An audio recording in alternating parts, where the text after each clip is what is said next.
Good Tuesday morning to you. Welcome back to Cheddar Business. That's Hope King. I'm Baker Machado, and it's Hong Kong. Protesters continue to celebrate a pro-democracy win in the recent elections.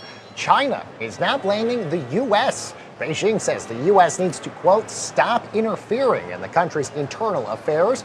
So joining us now is Olivia Enos, policy analyst in the Asian Studies Center over at the Heritage Foundation. Olivia, great to have you here. So why would China target the U.S. for these results instead of, I don't know, the Hong Kong protesters?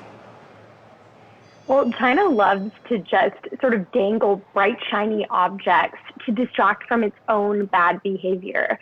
What we saw from the Hong Kong people was them expressing not only a desire for reform, but a clear desire to have democracy manifest itself fully in Hong Kong. This is a huge victory for Hong Kongers. But meanwhile, China was busy at work trying to interfere in Hong Kong's largely independent judiciary. This is really concerning because earlier in the week we had seen the Hong Kong High Court overturn that mask ban that protesters were so eager to see overturned. Yet another victory for protesters. Yet Beijing says that only Beijing's legislative council has the authority, not Hong Kong's judiciary, to set and to determine what is constitutional and what is not. So I think this is really a bright, shiny object from China trying to distract from the fact that they are engaged in bad activities, when in reality, the U.S. has not interfered in any way in Hong Kong elections.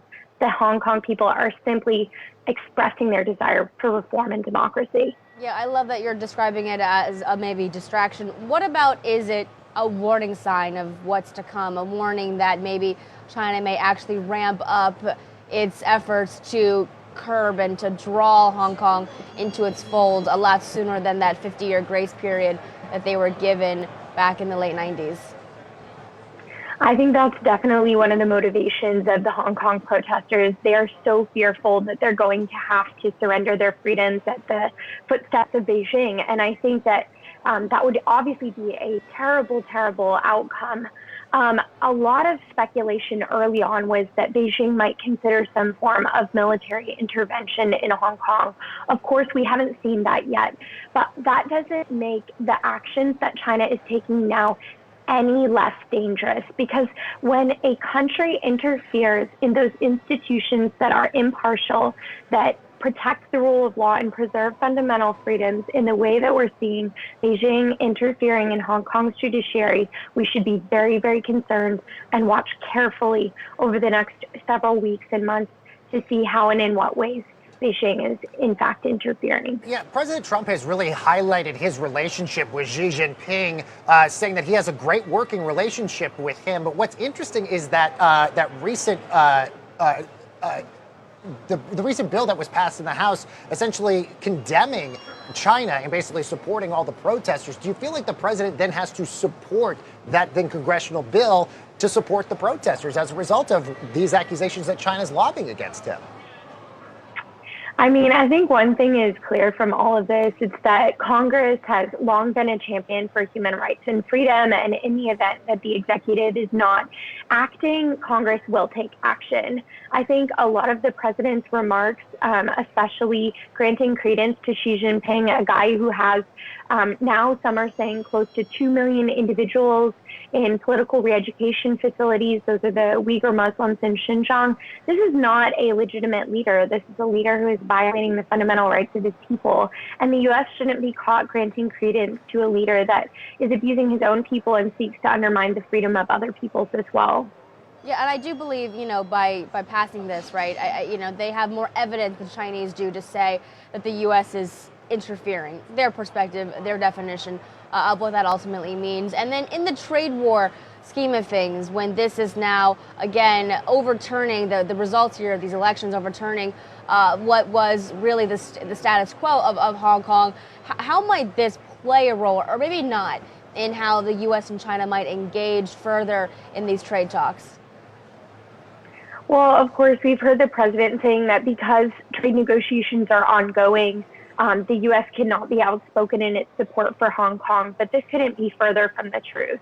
It's in U.S. interest to see freedom advanced in any part of the world, but especially in areas where the people themselves have expressed their desire for freedom, have expressed their desire for reform, and are practicing in really practical, tangible ways, as was demonstrated through the election this past weekend, that they can responsibly handle democratic freedoms. And I think that the U.S. needs to be very outspoken, no matter what it has on the line with trade negotiations, and should always stand on the side of freedom.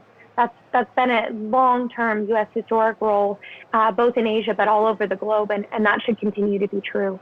So based off of the election that we just had over the weekend, it's really interesting because the pro-democracy candidates really just did incredible work. They got 389 of the 452 elected seats. Beijing's allies only got 58 seats. That's actually down from 300. The only downside to this is they're the lower level areas of Hong Kong's government, but it's kind of a lot of people thinking this might be a barometer to what to expect next. So the big question is, Olivia, what does happen next? Yeah, I mean, this was a remarkable victory for pro-democracy camps. And I think that, over the long term, you'll continue to see Hong Kongers standing on the side of freedom.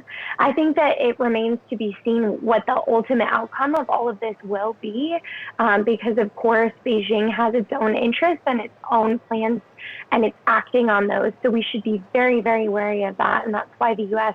needs to continue to support those in Hong Kong, needs to continue to be a voice for freedom, in particular for those who don't have voices elsewhere. I want to bring in the counter argument to all of this, which is that Hong Kong has been able to prosper because of its ties to China. I mean, without it, as a gateway, right, to this big market, Hong Kong would not be as prosperous as it is now. It's been sort of the de facto way for people to invest and to set up shop in China without actually being there domestically here as well. So given that Hong Kong does in some way still rely and need China in some way, ultimately, what do these protesters want? Is it a situation where they want to find themselves in like Taiwan? Because I feel like that's not in their interest either.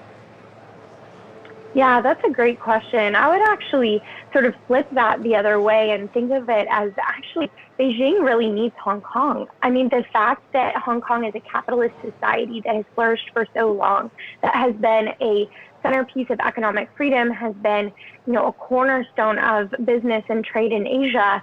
I mean, Beijing needs that to continue to be a flourishing market, and frankly benefits from the fact that Hong Kong is so open from a business perspective. Hong Kong is ranked #1 in the Heritage Foundation's Index of Economic Freedom since the inaugural report more than 20 years ago. And especially earlier this year when the extradition bill was introduced, and now with some of the interference by Beijing in Hong Kong's judiciary, that long-term economic freedom is being called into question, and that may have really significant ramifications for economic prospects in Asia in general, but certainly consequences for Beijing. All right, do you see Hong Kong supporting the U.S. in any sort of way? I think that Hong Kong definitely is of benefit to the U.S. I mean, the U.S., many U.S. businessmen operate in Hong Kong on a daily basis.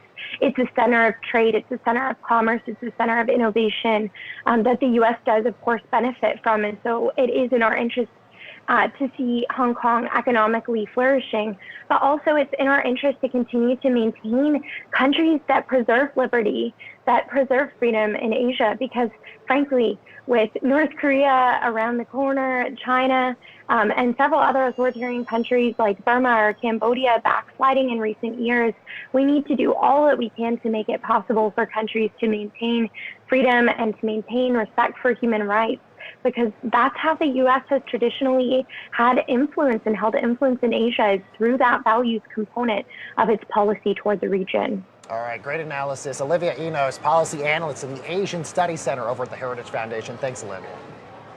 Thanks for having me.